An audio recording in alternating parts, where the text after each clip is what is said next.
Thurpagra ili arjab thiplonang liowe kimian hutur le ephan kham pet sita chong ason arjab thiplonang long chong ason arjab thiplonang arjab thipnang liowe mian arjab thipnang liowe mian hutur le ephan kham pet sita long chong ason li arjab thiplonang hutur le ephan kham pet sita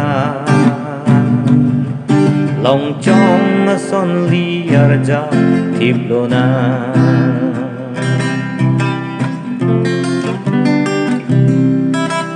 kang tinga dimpateang nang liowe mian hino ason cheonang ningi sidonang kang tinga dimpateang nang liowe mian hino ason cheonang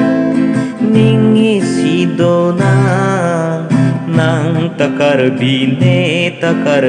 e og iwisi lang tenga og abisi abeng ka chingti ching honlo nang e delong ri do nang ning isi arjab thipnang liowe mian arjab thipnang liowe mian hutur le ephan kham pet sita long chong ason li arjab thipnang hutur le ephan kham pet sita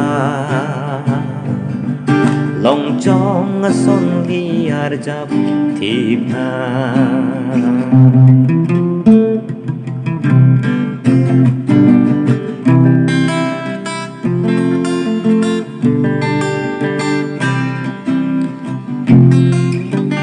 jahuang tanglo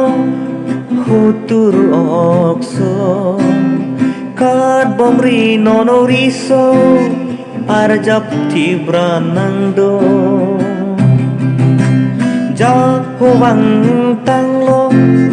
hutur okso kad bomri nono riso arjab thibranang do nang takarbi liye ko isi lang tenga ok abisi abeng ka chingti